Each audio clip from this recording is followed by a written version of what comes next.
muchas gracias por conectarse a esta nueva edición del seminario. En esta ocasión tenemos la suerte de contar con Pedro Gajardo.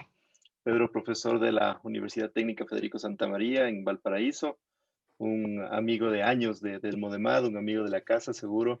Muchísimas gracias, Pedro, por aceptar la invitación y nada, te dejo ahí con la audiencia.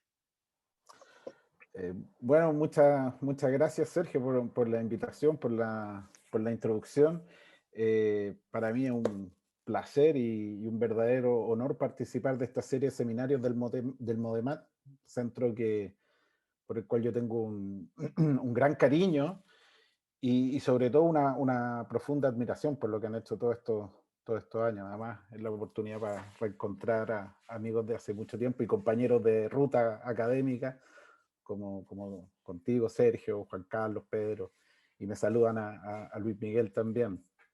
Bien, en esta oportunidad quiero presentar, en realidad es un resumen, esto es una charla que he hecho en diversas ocasiones y con distintos ángulos. Y acá quiero hacer una especie de un resumen, de un concepto, de una idea que me viene dando vuelta hace ya, yo diría, unos 13, 14 años, cuando empecé a trabajar en Valparaíso. Y bueno, ahora somos un equipo y le hemos dado muchas vueltas a esto y que tiene que ver, la hemos ido conceptualizando con el tiempo. Cuando empezamos el año 2006, 2007, no teníamos tan claras obviamente las cosas, le fuimos poniendo un relato a estos desarrollos, y el relato es el que quiero contar a continuación, que tiene que ver con esto que se llaman los umbrales sostenibles. Antes le decía umbrales sustentables, en inglés parece que no hay mucha división entre ambos conceptos, en español sí se hace una diferencia, que tiene que ver con identificar o conciliar objetivos que están en conflicto, que es algo muy propio de problemas asociados a temas de sustentabilidad. Entonces, para comenzar, quiero poner una definición que uno de inmediato encuentra cuando busca en Google qué es sustentabilidad o qué es lo que es el desarrollo sostenible, qué es lo que es sostenibilidad, qué sé yo. Uno se va a encontrar con esta definición que dice que el desarrollo sostenible es el desarrollo que logra satisfacer las necesidades de la generación presente sin comprometer la capacidad de las futuras generaciones para satisfacer sus propias necesidades. Es una definición muy linda, suena muy lógica. Esto es del reporte de la Comisión Brundtland en los años 80, cuando Naciones Unidas encargó una comisión, y este señor Brundtland presidirla, de lograr tener lineamientos de qué es lo que significaba y qué es lo que se iba a promover como desarrollo sostenible. Y aquí identificamos cosas, una cosa que inherente al tema del desarrollo sostenible o la sustentabilidad es el paso del tiempo, es preocuparse de generaciones futuras. Si uno trata un poquitito de aterrizar más el concepto, aquí hay otra definición de un organismo en Estados Unidos y que es asociado a lo que se va a entender como sustentabilidad para el caso de las pesquerías. Quiero contar que el tema de lo que es la gestión pesquera o sustentabilidad en pesquería fue nuestra mayor motivación, nuestra motivación inicial cuando empezamos a trabajar en estos temas. ¿Qué es lo que dice esta comisión? Esta comisión dice, bueno, va a ser la actividad que no cause o implique cambio indeseable en la productividad económica y biológica de un recurso pesquero, en su diversidad biológica, ni en su funcionamiento, ni en la estructura del ecosistema, entre una generación y otra. Entonces, obviamente tenemos de nuevo una referencia a generaciones, pero aquí ya vemos que está tratando de aterrizar un poco más el concepto, abordando distintos temas, o sea, biodiversidad, o sea, diversidad biológica, del ecosistema, pero también productividad, temas económicos. Entonces, así como un primer reflejo, uno tiende a pensar, no es difícil imaginar que son muchos ingredientes los que van por ahí, pero que como que apuntan en cosas distintas.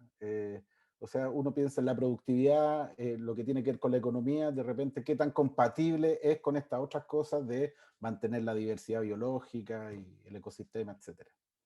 Entonces, aquí yo rescato siempre esta cita que es de dos personas, dos colegas norteamericanos que tuvieron mucho que ver en los años 70 en lo que es la institucionalidad para el manejo de pesquería. Ellos son científicos, de hecho, el primero es matemático, ¿no? Murió hace poco. Eh, una de las referencias en temas de modelamiento para las dinámicas pesqueras, pero lo importante de ello es que ellos tuvieron mucho que ver en una institucionalidad que se armó en Estados Unidos para el manejo de pesquería. Y en un paper ellos señalan esta frase que a mí me pareció muy pertinente, que es que dice que adicional a todas estas definiciones de desarrollo sostenible, que yo les mostré dos, pero hay muchas otras, se necesita hacer un trabajo para aterrizar, en simples palabras, para aterrizar esas definiciones, ¿ah? Y aterrizarlas en lo que pueden ser objetivos cuantitativos. O sea, ok, muy bonitas estas definiciones, pero nosotros necesitamos saber año a año, por ejemplo, cuántas toneladas pescar de un determinado recurso. Y ellos hacen un llamado de atención en que, ojo, que muchos objetivos, si empezamos en las definiciones y en los planes, empezamos a poner muchos objetivos en la palestra, pueden ser incompatibles. ¿Ok? Y eso es como lo que uno pensaría, que queremos la paz mundial, queremos esto otro, y bueno, todo parece ser que no es compatible, entonces también es necesario un poco identificar estos trade-offs, estas compensaciones entre uno y otro objetivo que podrían estar apuntando en direcciones opuestas. Y esa es nuestra principal motivación. Bueno, así lo contamos después de 13 años, no partimos así, pero así lo contamos después de 13 años. Entonces, los ingredientes principales y que tienen que ver con temas de sustentabilidad, pero la motivación inicial tiene que ver con pesquería y la motivación final, es las últimas cosas que hemos estado trabajando, y ustedes imaginarán por qué, tienen que ver con epidemiología. Aquí hay tres ingredientes principales, que es el tiempo, pasó de una generación a otra, y eso, bueno, nosotros como matemáticos tenemos varias herramientas para, para, para poder hacernos cargo de eso. Decisiones, controles, que van a afectar el paso del tiempo de lo que estemos observando, el sistema dinámico. Entonces, el primero, un sistema dinámico, después un sistema dinámico controlado, porque ahí van a estar las decisiones. Y el tercer ingrediente son los objetivos, que nosotros los vamos a asimilar a restricciones. Y nuestro interés se centra con estos ingredientes, ver la consistencia que tiene un sistema con las restricciones que uno quiere imponerle. ¿Ok? Entonces voy a comenzar con cuál es el enfoque, voy a continuar con la definición del concepto que hemos hecho y su relación con algo que es mucho más conocido, que tiene que ver con la teoría de la viabilidad. Luego ver la relación, el link que existe entre estos conceptos y un criterio que en economía del desarrollo se utiliza mucho para promover la sustentabilidad, que es el criterio Maximin. Brevemente voy a mencionar algunos métodos y voy a terminar con un par de ejemplos. Entonces, el enfoque encuentro que es relativamente simple. Vamos a considerar un sistema dinámico. Por ejemplo, puede ser un sistema de ecuaciones diferenciales ordinarias, tiempo continuo, o algo en tiempo discreto, donde el X representa la variable de estado, las variables de estado, pues piensen en el recurso, puede ser el recurso, pero si en un modelo epidemiológico pueden ser los compartimentos. Esto puede tener muchas variables. En general en pesquería se trabaja con modelos en clases de edades, así que el estado va a tener tantas componentes como años tenga el recurso o los recursos que estemos modelando. Solamente por simplicidad de notación, estoy escribiendo sistemas autónomos, que no dependen del tiempo, y sistemas deterministas. En realidad, hemos hecho cosas con sistemas estocásticos, pero es lo más incipiente que tenemos. Y bueno, y que sean autónomos o no, en general, para buena parte del análisis no complica más la cosa. No hemos incursionado en sistemas que estén gobernados, sistemas dinámicos que estén gobernados por una EDP hasta ahora. Entonces tenemos el sistema, U van a ser las decisiones, el control, por eso estoy utilizando la notación estándar en matemática. Y X0 para nosotros va a representar, bueno, es la condición inicial del sistema dinámico, pero pensando en un recurso, en la situación actual del recurso. Esto en pesquería en general sería el vector de una estimación de cuántos peces de cada edad hay, cosa que parece increíble, pero se logran hacer algunas estimaciones, de eso. Entonces, nosotros vamos a asumir que cuando el estado que estamos representando X y se le aplica una decisión U, estamos observando P cantidades. Eh, esas cantidades puede ser la misma variable estado o alguna de sus componentes o qué sé yo. Lo que se denominan las observaciones en teoría de control. Y el otro supuesto es que vamos a pensar en que los tomadores de decisiones usualmente quieren que esas cantidades que estemos observando estén sobre ciertos umbrales durante todo tiempo. ¿Ok? Aquí por simplicidad ponemos todas las restricciones mayor o igual, pero sin pérdida de generalidad uno podría considerar restricciones menor o igual o en un intervalo, qué sé yo. Así que, y esto va a ser importante como lo escribimos, ya van a ver por qué. Entonces tenemos nuestro sistema dinámico bajo un control, bajo controles, a partir de una condición inicial y queremos satisfacer restricciones estas se consideran como, se denominan restricciones mixtas porque son restricciones que mezclan el estado con los controles. ¿Okay? Y lo que uno puede ver en la literatura es que hay muchos problemas que tienen que ver con sustentabilidad que se plantean o que se escriben o se pueden escribir de esta forma. ¿Okay? Entonces aquí en gestión pesquera, en sistemas agroecológicos, en temas de cambio climático, y bueno, aquí esto no tiene que ver tanto con sustentabilidad, pero por ejemplo tiene que ver con lo que está más de moda que epidemiología.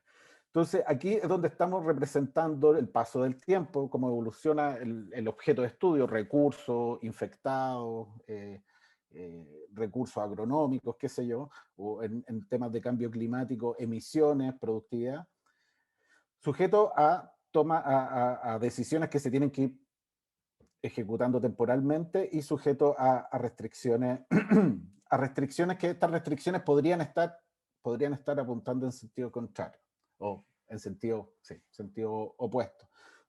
Supongan, vamos a ver un ejemplo, restricciones del estilo, yo quiero dejar una cierta cantidad de peces, al menos en el mar, o sea, quiero que todos los años en el mar, si es que pudiésemos observarlo, hubiese al menos tal cantidad de peces, pero conjuntamente también quisiera pescar al menos una cierta cantidad de peces. Uno dice, bueno, si yo soy más exigente en uno, tendría que ser menos exigente en otro. Eso lo escribimos como restricción. Y ese es el enfoque. Entonces este sistema lo voy a ir copiando en la mayoría de mis slides, va a estar copiado esto para que no nos olvidemos que tenemos un sistema dinámico bajo control a partir de una situación inicial, sujeto a restricciones en todo tiempo. Entonces la pregunta básica que uno se hace frente a este sistema es si es que es posible, o sea, si existe una solución. ¿Qué es lo que entendemos por solución? En realidad, si este sistema es viable, es factible. ¿Y qué quiere decir eso? Si es que existe una secuencia de decisiones en el tiempo, en un horizonte finito o infinito, si existe una secuencia de acciones que me permita, a partir de donde estamos parados, satisfacer estas restricciones. Esa es la pregunta principal. Y esta pregunta es la que está en el corazón de lo que se denomina la teoría de la viabilidad, que desarrollada en los años 80, 90 por la escuela francesa de Jean-Pierre Aubin, aquí su grupo, pero también uno ve un desarrollo paralelo en la escuela americana. Y en realidad esta teoría su objeto de estudio es ver la compatibilidad entre un sistema dinámico controlado con restricciones. ¿Ya? la compatibilidad entre un sistema dinámico con restricciones uno se puede remontar desde Poincaré, pasando por teoremas de invarianza de Nagumo, que dan condiciones, da un sistema dinámico y un conjunto. Si yo parto en el conjunto, me quedo en el conjunto. Ese tipo de cosas vienen ya de hace un buen tiempo. Lo que le agrega a la teoría de la viabilidad es que estos sistemas dinámicos no son cualquier cosa, sino que son sistemas que están bajo la acción de un control. Y también destaco, bueno, esta última referencia, que es donde es un texto donde hay muchos ejemplos y se hace una exposición bastante ilustrativa de cómo esta teoría, llamada teoría de la viabilidad, se aplica a diversos problemas de manejo de recursos, de recursos naturales. Entonces, aquí hay una frase que no es mía, que dice que en realidad todo el enfoque de la teoría de la viabilidad, que ya vamos a ver de qué se trata, es bastante útil, es un enfoque metodológico bastante útil para estudiar problemas de sustentabilidad. Y esto lo hace estas personas, Sumaila debe ser como de los investigadores vivos más citados en temas de gestión pesquera. A la base es matemático. Y este otro es Sakur, bueno, los dos son canadienses. También alguien muy reconocido en el área de teoría de juego aplicada a lo que son el establecimiento de protocolos de emisiones para el cambio climático entre países. Y estas personas en papers que aparecen en esos años, esos son sus estudiantes, hacen como unos reviews súper extensos. Estos primeros lo hacen en temas de pesquería y estos otros lo hacen en temas de todo lo que tenga que ver con recursos naturales. Un review muy completo de aplicaciones de la teoría de la viabilidad a esos problemas, ¿ya? Y esta es la conclusión que resumen lo que dicen ambos. Entonces, hay algo para mirar con algo de interés, que es lo que es esta teoría de la viabilidad, porque metodológicamente parece ser útil. Y muy a grandes rasgos, aquí está nuestro sistema que nos va a acompañar siempre, muy a grandes rasgos, ¿qué es lo que dice la teoría de la viabilidad? ¿Cuál es la prima donna de la teoría de la viabilidad? Es lo que se considera el viability kernel o el núcleo de viabilidad, que es este objeto que está acá. ¿Qué es lo que dice esto? Bueno, tenemos nuestro sistema, así siempre vamos a escribir nuestro sistema.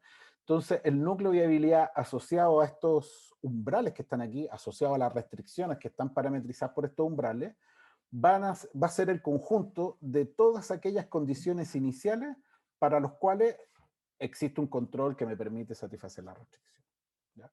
Es decir, es un conjunto que va a estar parametrizado por las restricciones, por los umbrales. Para nosotros las restricciones son umbrales. Entonces, un conjunto que va a estar parametrizado por restricciones, por los umbrales, y un conjunto de condiciones iniciales, ¿ya? Hay toda una linda historia de por qué le pusieron ese nombre, que tiene que ver por cómo los calculaban. Y bueno, eso es. Así que si nuestra condición inicial, si nosotros podemos estimar nuestra condición inicial y está en este conjunto, si logramos calcular este conjunto, estamos relativamente tranquilos de que es posible. Otra pregunta es cómo hacerlo, pero es posible al menos de manejar este sistema dinámico satisfaciendo las restricciones que nos imponen estos umbrales. Ahora, aquí para ver la definición, la dificultad de este conjunto existe, ¿ya? Porque uno, inocentemente, para poder calcular cuáles son las condiciones iniciales que satisfacen esto, inocentemente debería probar con todas las trayectorias posibles de decisiones. Y eso obviamente no se puede hacer, ¿ya? Entonces, y como sospecharán, calcular ese conjunto en general es muy grande. Además, bueno, supongamos que estamos hablando de recursos donde el vector de estado tiene muchos variables, muchos estados. Ese es un conjunto en el espacio de estado. Entonces, también hay una dificultad. Por otro lado, este conjunto ya, supongamos que hicimos todo el esfuerzo de calcular este conjunto, pero este conjunto puede contener estados que no son alcanzables desde donde estamos parados. Entonces, uno se pregunta, pucha, ¿para qué invertimos tanto esfuerzo en calcularlo, en calcular puntos que en realidad no me interesan, porque yo de donde estoy nunca voy a llegar para allá? Entonces, lo que nosotros nos planteamos fue preguntarse un poco el problema al revés. ¿ya? Y en vez, porque ¿cuál es el problema que se está planteando la teoría de la viabilidad y el núcleo de viabilidad? A partir de unas restricciones, ¿cuáles son las condiciones iniciales? Nosotros nos hicimos la pregunta al revés. A partir de la condición inicial, ¿cuáles son las restricciones que podemos satisfacer de manera, le vamos a llamar, sostenible? ¿Qué quiere decir para nosotros sostenible? Que las podemos satisfacer durante todo el tiempo a partir de ahora. Y llegamos casi a la misma definición. O sea, si ustedes se dan cuenta con una slide anterior, bueno, aquí está nuestro sistema, aquí está la definición del conjunto que va a ser el que vamos a denominar conjunto de los umbrales sostenibles. Esta parte de acá, el conjunto, es exactamente la misma, pero la pregunta está hecha al revés. ¿Ah? Dada una condición inicial, ¿para qué umbrales este sistema tiene solución? Entonces ya a este conjunto le ponemos el conjunto de umbrales sostenibles, que es un conjunto de umbrales, ya cambiamos el espacio, y que va a estar definido a partir de la condición inicial. Porque los problemas que veíamos, decíamos, se puede estimar, o la gente cree que está estimando la condición inicial, entonces calculémosle los umbrales mejor, en vez de estar calculando todo el núcleo de viabilidad. Esta definición es la misma, es lo mismo que está ahí. ¿Y cuál es la relación entre uno y otro? Bueno, es muy directa y se puede ver matemáticamente como uno es el inverso o el operador inverso del otro. Y eso sale directamente de estas dos definiciones. ¿Qué quiere decir? Operador inverso en el sentido de operadores multívocos. Es decir, un vector de umbrales va a ser sostenible a partir de una condición inicial si solamente si la condición inicial es viable o está en el núcleo de viabilidad que define ese vector de umbral. Entonces, aquí hay una primera cuestión que nos llamó la atención. Bueno, hacer la pregunta al revés, teníamos que tener una relación matemática que justificara que está haciendo al revés. Y ahí está el inverso. Entonces, veamos cómo sería un poco, cómo se ve este conjunto. Y este fue el primer ejemplo que hicimos cuando no teníamos conceptualizado este conjunto, pero los datos es como lo mismo que hicimos cuando partimos, hace unos 13, 14 años, que tiene que ver con los pescados, con los peces. Entonces, en ese caso tenemos un sistema en tiempo discreto, donde el vector de estado, como les decía, es un modelo en clases de edad, así que representa la edad, la dimensión representa la edad hasta la que se considera el recurso. Estamos modelando solamente un recurso. X0 corresponde a la foto, que sería de cómo está la población en el instante donde a partir del cual se está observando. Y las dos restricciones que se consideran usualmente aquí es esto que se llama el stock de biomasa desobante. Piensen en la biomasa nomás, pero es como una proporción de la biomasa que es la que está relacionada con la fecundación. Y lo que dicen todas las recomendaciones es que ese stock tiene que estar por sobre un cierto umbral.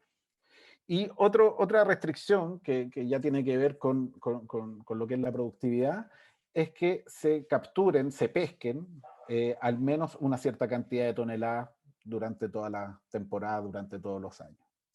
Entonces, si nosotros conocemos una estimación del recurso, nos gustaría saber cuáles son estas cantidades que a partir de ese estado se puedan mantener en el tiempo. Y eso, traducido a nuestro lenguaje, es calcular este conjunto. Como hay dos restricciones, un conjunto que va a estar en el plano y bastante simple y debiese ser una cosa así. Aquí en el eje X, el umbral asociado a la preservación, al stock de biomasa desobante mínimo, y aquí en el eje Y, el umbral asociado a la restricción de producción, pescar al menos una cierta cantidad. Y debiera tener esta forma, en el sentido de que si nosotros nos ponemos más exigentes en la preservación, uno debiese ser menos exigente en lo que es en la producción, y viceversa. ¿Ok? Entonces, ¿qué significa tomar un vector de umbrales que está dentro del conjunto? O sea, supongamos que va a ser SB min, este aquí, y este de allá. Significa que para ese par de umbrales, y si ahora graficamos las dinámicas en el tiempo, y aquí estoy graficando los umbrales que elegí, es posible encontrar una secuencia de decisiones tales que esas cantidades van a estar por sobre esos umbrales que elegí. Eso significa el conjunto. Entonces, este es el primer estudio que hicimos, ya tiene mucho, de hecho creo que lo mostré alguna vez en Modemat en una o más de una ocasión en algún ECOP o por ahí, que este es el bacalao a profundidad, lo denominamos en Chile. En Estados Unidos se le dice así, el Chilean Sea Bass, que es un pez que vive mucho. Bueno, los modelos con los que se trabaja aquí en Chile son modelos en clase de edad de 36 edades, pero este pez vive sobre 40 años. Vive en 800, 1000 metros de profundidad. La zona patagónica en Argentina también se pesca. Y bueno, algo interesante que tiene que el pescado de carne blanca que se transa comercialmente, que es el más caro, de carne blanca. ¿Okay? Y la tonelada, los últimos años está en torno a las 1500 toneladas. Entonces, este pez, esta especie se comenzó a pescar industrialmente el año 88 en Chile. Entonces nosotros con los datos del año, la foto, X sub 0 del año 88, calculamos cuál sería el conjunto de los umbrales sostenibles, y se tenía una cosa de este estilo. Todas las recomendaciones dicen que el stock de biomasa desobante, es decir, el umbral que va acá, debe ser entre el 40 y el 50%. Entonces, ¿qué es lo que nos dice esta figura que le hubiera dicho a la gente en ese tiempo? Es que para seguir las recomendaciones internacionales de mantener al menos un 40, un 50% de la biomasa desobante, se podría haber pescado a partir de ese momento alrededor de 5.000 toneladas por año. Bueno, después del año 88 y todo, hubo años que se pescaron anualmente más de 20.000 toneladas. Así que si tomamos la foto del recurso del año 96 y calculamos el conjunto de umbrales sostenibles, obtenemos una cosa de este estilo. Entonces aquí vemos que, bueno, de nuevo, para hacer caso a las recomendaciones internacionales y obtener y dejar en el mar al menos un 40% de la biomasa desobante, a partir del 96 se podía pescar sosteniblemente 3.000 toneladas. Bueno, el 2006, y la historia, ustedes ya la imaginarán, el año 2006, si uno se plantea en 40%, ya en realidad no hay una cantidad positiva que sea sustentable, sostenible capturar de ese año en adelante. Bueno, y hasta ahí nomás tuvimos datos con esa especie, no queríamos más, y ahí vemos que hay una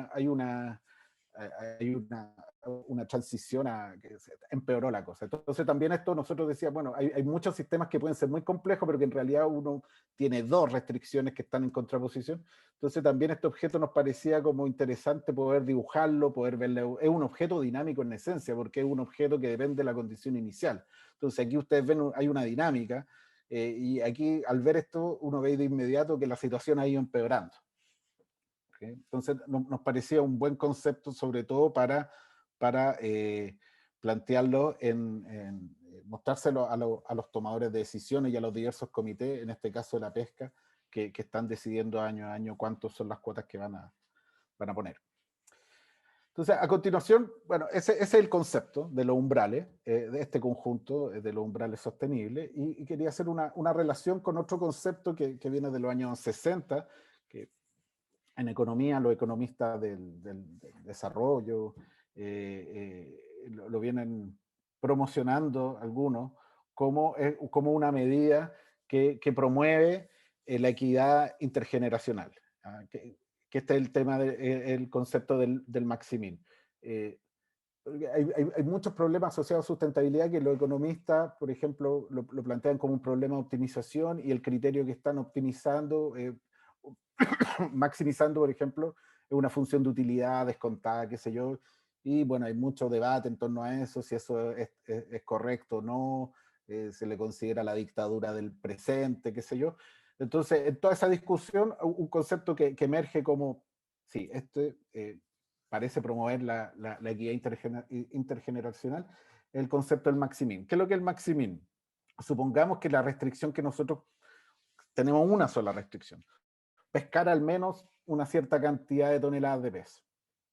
Entonces lo que dice el concepto de Maximin, dice, observe cuántos fueron los peces que menos pescó en el horizonte de tiempo que está estudiando.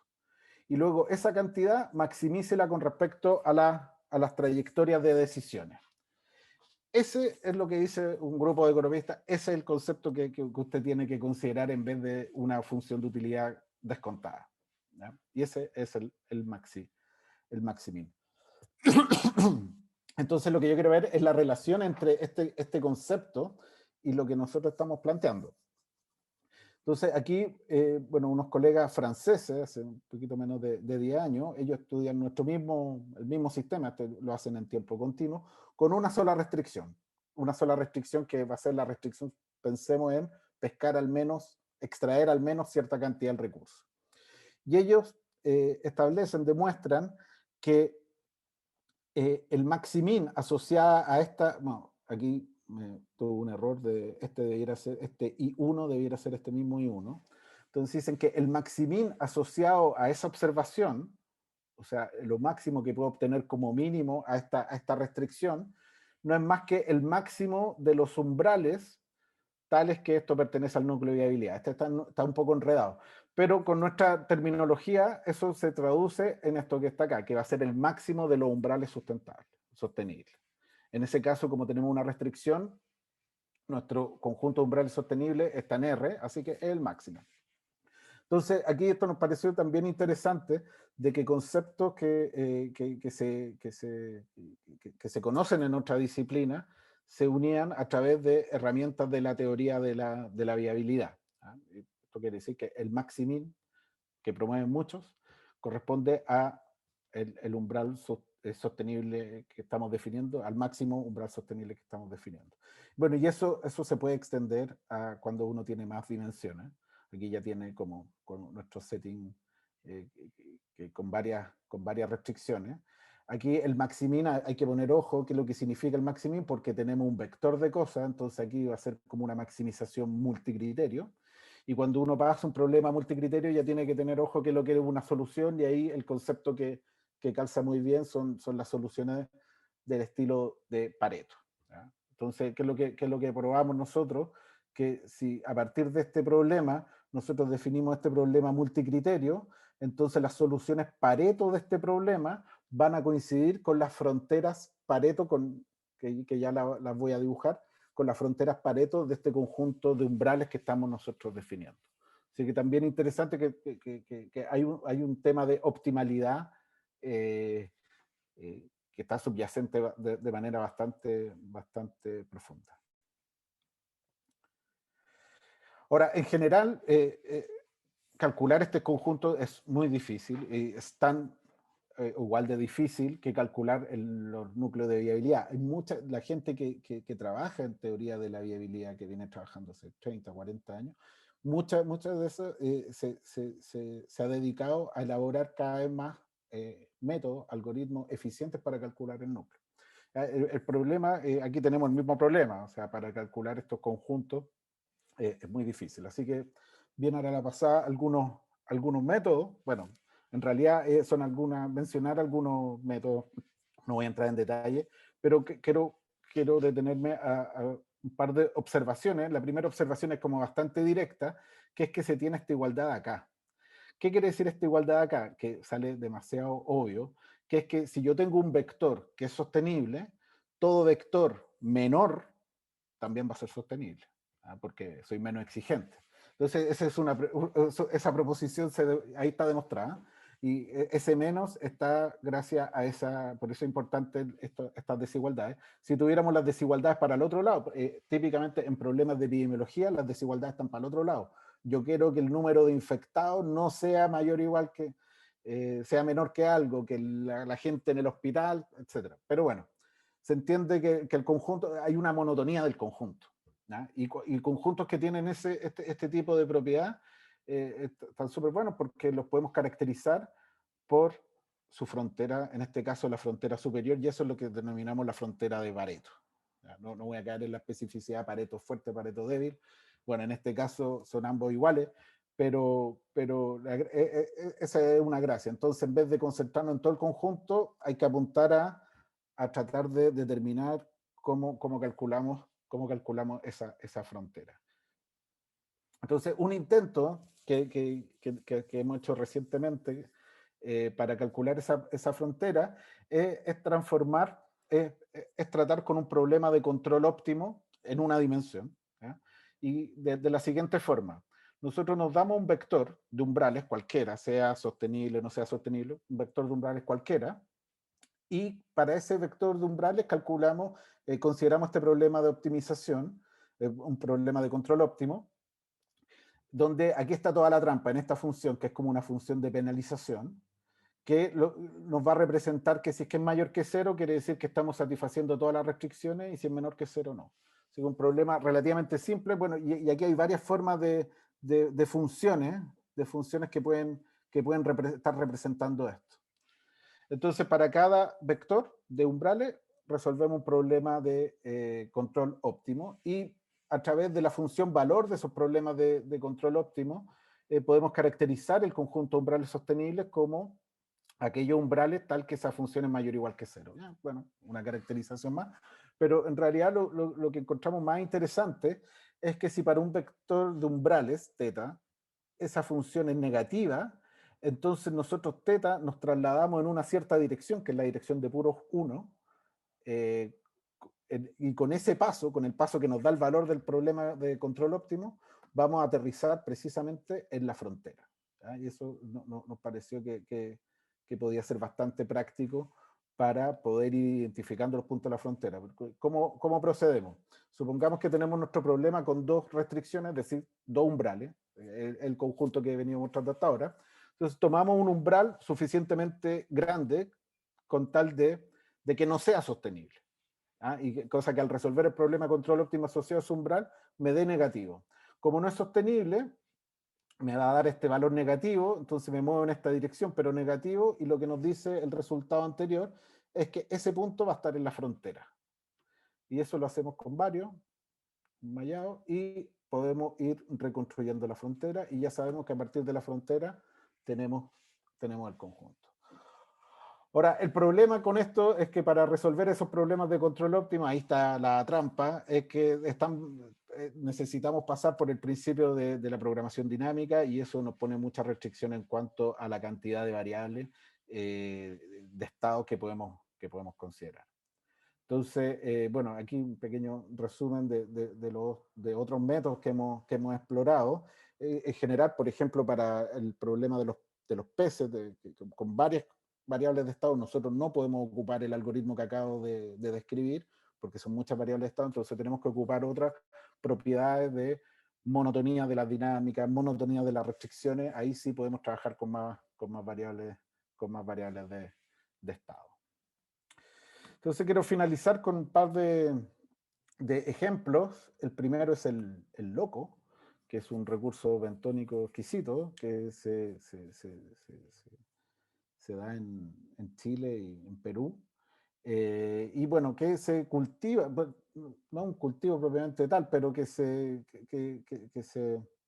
captura, digamos, en lo que se llaman las AMER, que son áreas de manejo en Chile, que se le entregan a localidades, a comunidades locales. Y en Chile hay alrededor de 700. Es una innovación reciente de los años 90, de entregar el manejo de ciertas áreas del mar a comunidades locales. Y bueno, entonces aquí no quiero caer en detalle. Nosotros en general somos tomadores de modelos. Nosotros no nos hemos dedicado mucho a crear modelos para probar estas cosas, sino que decimos, deme su modelo y calculamos los conjuntos. Pero en este caso no había nada, así que tuvimos que hacer un modelo, básicamente un modelo que el estado en la biomasa, y tiene un retardo, qué sé yo, así que hubo que alargarlo, etcétera. Y el control es cuánta biomasa se captura en una de estas AMERF. Y bueno, la ley chilena de pesca dice que en realidad todas las capturas de las especies tienen que llevarse a lo que es el máximo rendimiento sostenido, que es un punto de equilibrio. En estos sistemas dinámicos, cuando uno tiene un control constante, tiene un equilibrio, entonces uno elige un determinado equilibrio, que en este caso tiene una particularidad. Entonces, nuestra idea en este trabajo fue de ver si es que esto que dice la ley, qué tan posible era de realizar. Entonces, aquí para distintas AMER calculamos los conjuntos. Aquí ya tenemos como 4 o 5 variables de estado. A causa del retardo teníamos que estirar el vector. Entonces aquí no se ve tan bonito el conjunto, pero conserva la esencia de la forma. Aquí está la biomasa, el umbral asociado a la biomasa, el umbral asociado a la captura, y aquí por distintas AMER vimos que lo que dice la ley, en este caso sí se puede hacer en esa AMER, en esta otra no, porque lo que dice la ley está fuera del conjunto, así que habría que empezar a hacer un plan de recuperación antes de empezar a hacer lo que dice la ley, y así sucesivamente. Aquí no está tampoco, etc. ¿No? Bueno, aquí un segundo ejemplo que tiene que ver con epidemiología, que uno que desarrollamos con colegas de Cali, en Colombia, hace algunos años con motivo del dengue, donde aquí el estado son los modelos compartimentales típicos. La decisión puede ser una tasa de vacunación, qué sé yo, uso de pesticidas, casos como el dengue. Y bueno, en el caso concreto que trabajamos con ellos, tomamos un modelo de 2 dimensiones donde era poblaciones de humanos y mosquitos infectados, muy simple. Y aquí las restricciones tienen que ver con una restricción presupuestaria y una restricción de que la prevalencia en la población no supere, ven aquí está, las desigualdades están para el otro lado. Y bueno, entonces ese es el sistema dinámico, ¿no? Muy simple, como les digo, un modelo de los primeros modelos epidemiológicos que hay, que precisamente para enfermedades transmitidas por vectores. Y en ese caso, bueno, el conjunto es para el otro lado, porque las desigualdades están para el otro lado. Y aquí vemos, aquí lo calculamos con datos del brote de dengue en Cali el año 2013, pudimos calcular la frontera de estos conjuntos. Ahora, que esto lo probamos para distintos tipos de controles que tenían que estar asociados con la letalidad de los insecticidas que se ocupaban para poder matar al mosquito, al vector, a la Aedes aegypti.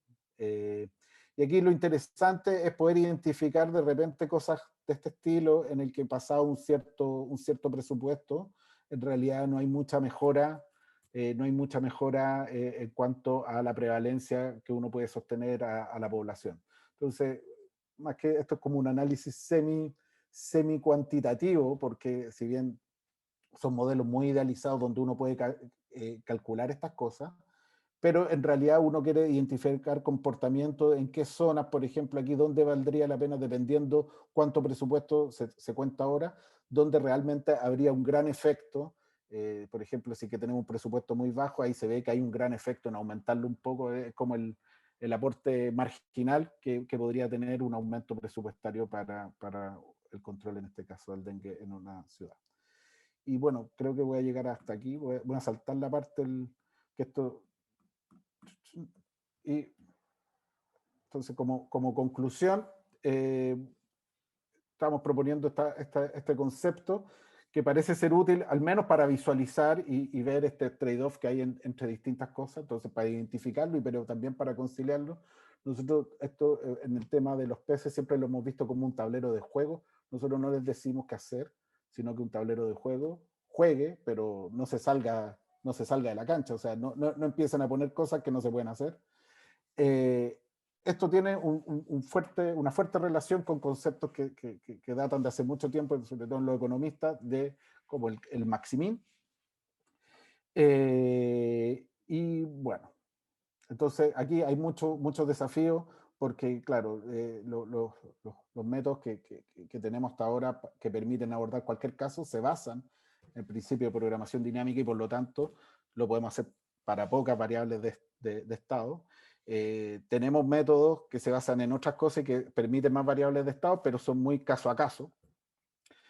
Y bueno, aquí muchos desafíos que quedan por delante. Ya la parte más matemática, ver regularidad de estos mappings y sobre todo algoritmos eficientes que nos permitan ir aumentando en el caso general para más variables de estado. Entonces, aquí hay mucha gente detrás en el transcurso de esta historia y estamos como todavía muy activos. Acabamos aquí de someter un paper la semana pasada. Así que tenemos muchas ganas de seguir para adelante con esto. Creemos que esto puede tener algún impacto a medida que logremos sobre todo que logremos métodos más eficientes para tratar sistemas que son más grandes.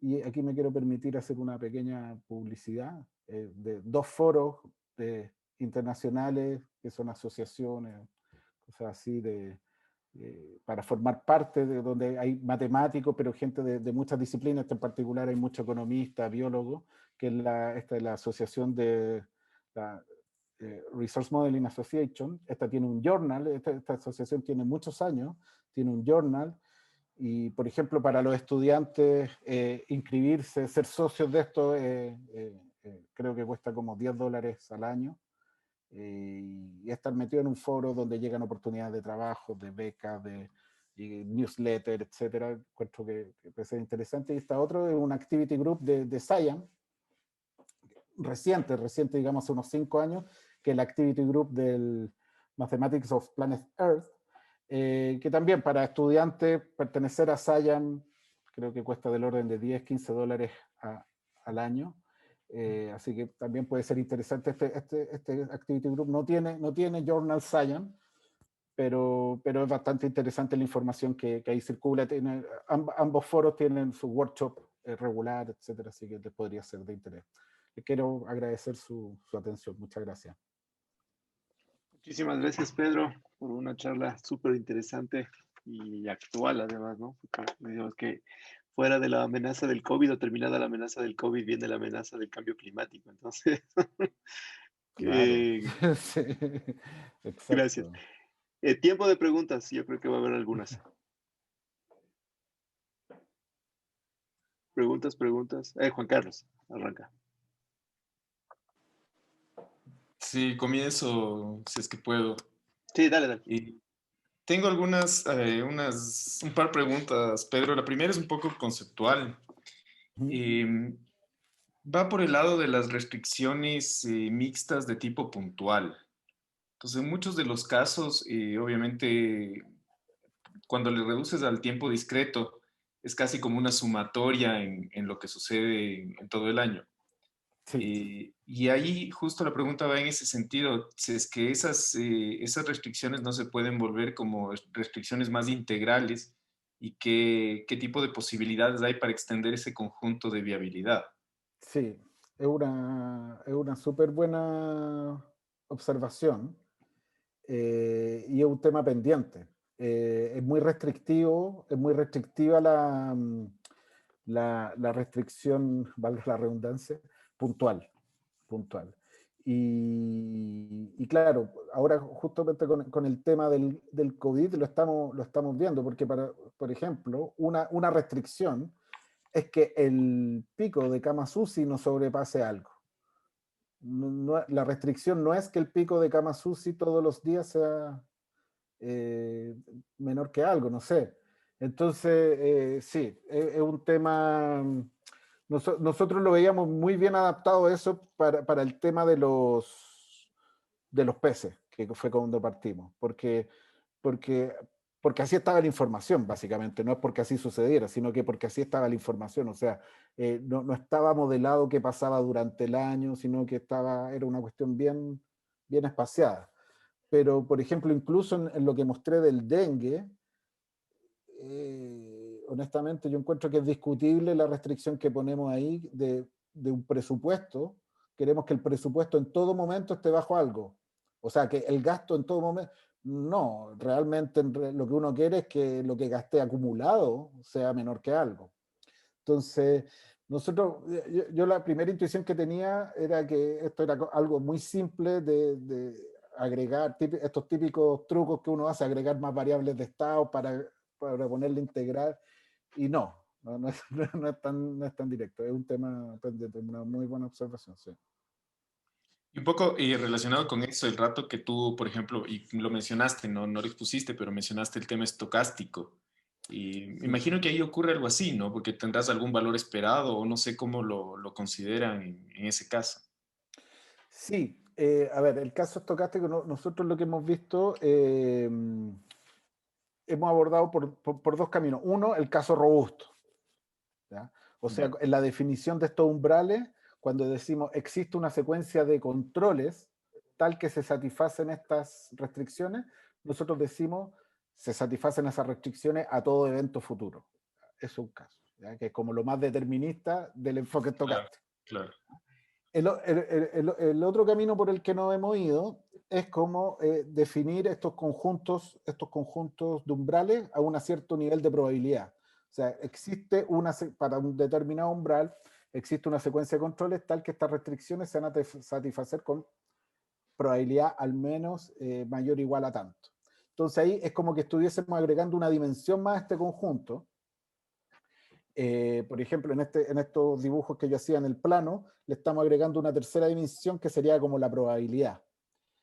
Y lo que hemos podido ver, pero eso todavía no lo publicamos, es que las fronteras de Pareto de estos conjuntos tienen cierta relación con el value at risk, con medidas de riesgo. Que sería como el símil un poco al maximin. Pero sí, esas son las únicas cosas que hemos hecho con modelos estocásticos. Entender, o para todo evento, o entender que esto se tiene con una cierta probabilidad mínima. Dale, gracias, Pedro. Sí. ¿Preguntas? ¿Más preguntas? Pedro, yo tengo una pregunta un poco más bien ingenua, de acuerdo a lo que comentabas de esto de la política pública, ¿no es cierto? Que hay una ley que dice que debe haber un punto de equilibrio, pero ¿cómo se calcula eso y o sea, cómo le pones en relación a tu modelo? O sea, Sí. ¿hay algún modelo de referencia o hay una suerte de definición empírica de lo que es un punto de equilibrio y a partir de eso ustedes se ajustan? Sí, bueno, con un sistema como el que presenté, la definición es muy simple. Eh, por ejemplo, déjame, he copiado tanto el sistema acá que voy a ver cualquiera que tenga aquí, ese por ejemplo. Entonces, para un U fijo, un U constante, uno calcula, supongamos que existe un equilibrio de este sistema. Entonces tú tienes parametrizados los equilibrios en base a un U constante. Entonces, hay varios conceptos asociados. El máximo rendimiento sostenible es el que tú maximizas en función de ese U constante, algo lo que te permita capturar más. Entonces se dice que es sostenible porque es un equilibrio y el que está maximizando la captura. Hay otro concepto que es el Maximal Economic Yield, que tú maximizas otra medida que tiene que ver con el profit. Pero bueno, ahora, no, eso no está en la ley, pero el concepto del máximo rendimiento sostenible es un concepto que también se puede explicar con palabras, y en cuanto al número, eso que lo calcula el organismo encargado de estimar este X0, que en Chile se llama el Instituto de Fomento Pesquero. Nosotros en nuestro modelo calculamos cuál es el equilibrio, porque por ejemplo en el caso del loco no estaba calculado, ¿ok? Entonces no había modelo en el caso del loco. Entonces, o sea, había muchos modelos, pero no había ninguno como que lo integrara. Entonces, en el caso del loco, que el ejemplo que mostraba ahí, claro, teníamos que calcularlo. Entonces, asociado a ese equilibrio, va a haber una biomasa de equilibrio y una captura de equilibrio. ¿Ah? Pero sí, eso se calcula con toda la incertidumbre que tiene que tener ese cálculo. O sea, en general, la gente que trabaja en los datos de esto dice, para calcular bien, o sea, estos equilibrios, uno tiene que tener al menos unos 30, 40 años de data de la pesquería, si no, no tiene mucho sentido. Es un número nomás, pero no hay que fiarse mucho de eso. Claro, porque además, o sea, de lo poco que yo he leído de esta cosa, cuando se trata de temas de pesca también tiene mucho que ver los modelos climáticos, porque según cambia la temperatura del mar, por ejemplo, cambia un montón la pesca. Entonces, si es que hay un calentamiento excesivo del mar, se daña la No, pesca. claro, Entonces, sí, absolutamente.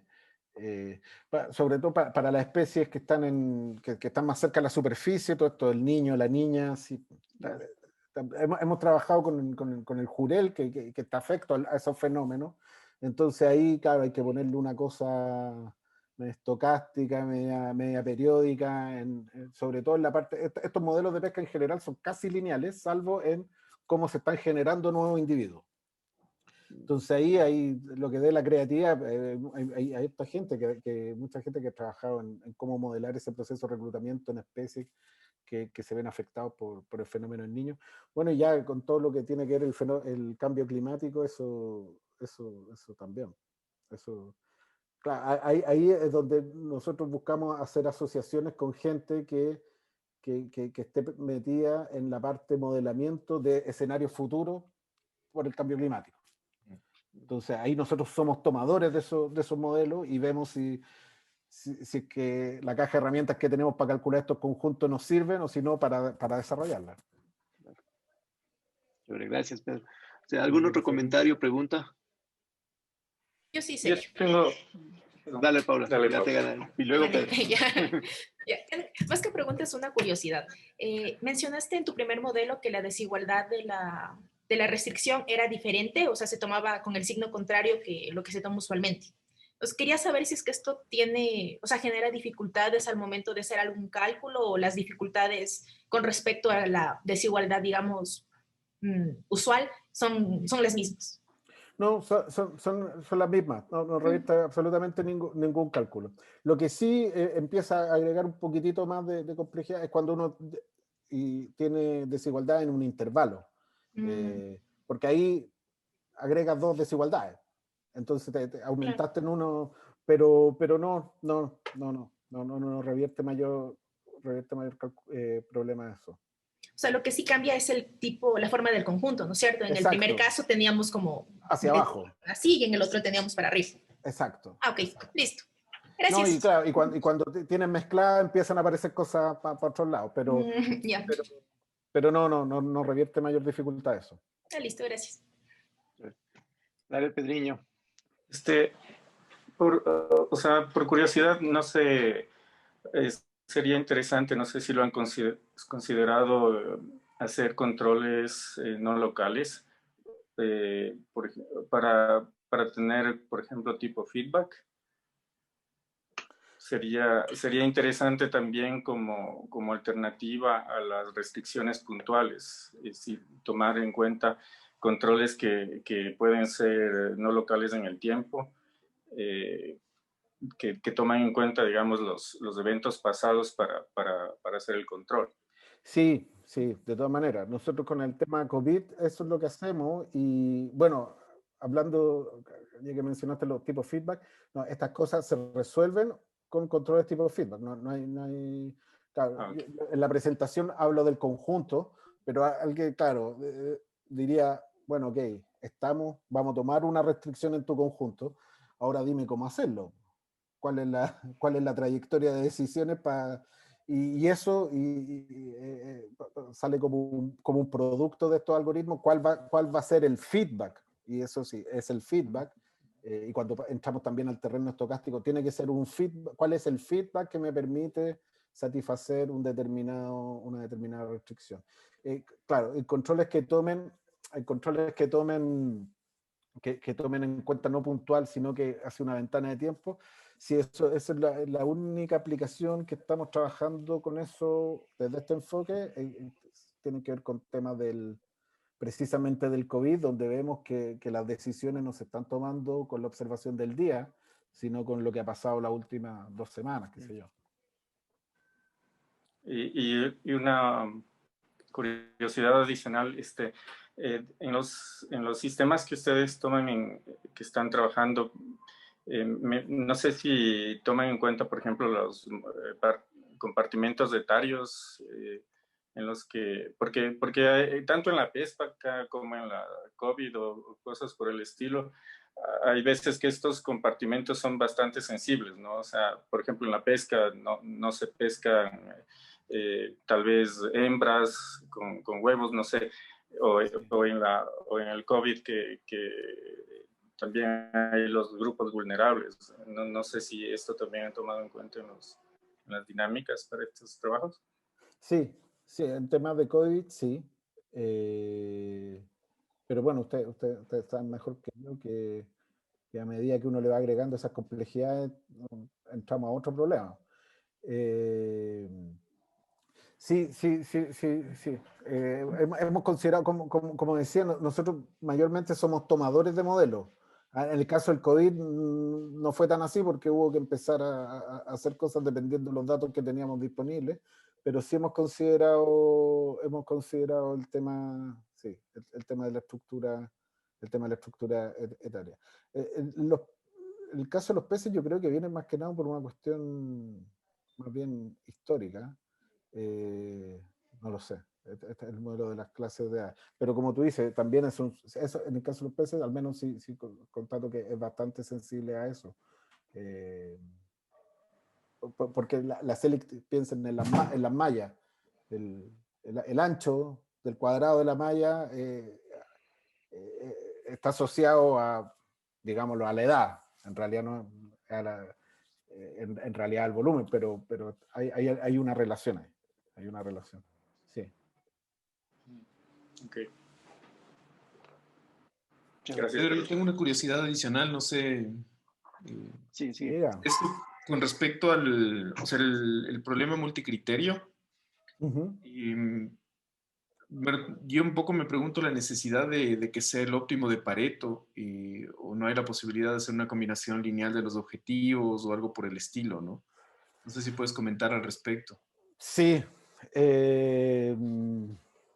O sea, si uno hace una combinación lineal, en general en multicriterio, si uno hace una combinación, le pone peso a los distintos objetivos y resuelve el problema, va a llegar a un óptimo de Pareto. O sea, va a llegar a un óptimo de Pareto del problema original. O sea, si quieres, se puede ver el escalarizar para distintos pesos. Si yo muevo continuamente los pesos, bueno, hay hipótesis detrás, pero uno debería poder reconstruir la frontera de Pareto. ¿Ok?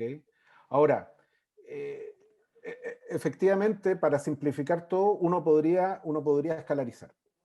Sin embargo, ahí como que nos pisamos un poco, lo hemos pensado y nos pisamos un poquitito la cola, en el sentido de que la motivación original del trabajo y de todas estas definiciones de sostenibilidad es un poco mezclar, como decimos acá, peras con manzanas. Es como compatibilizamos peras con manzanas.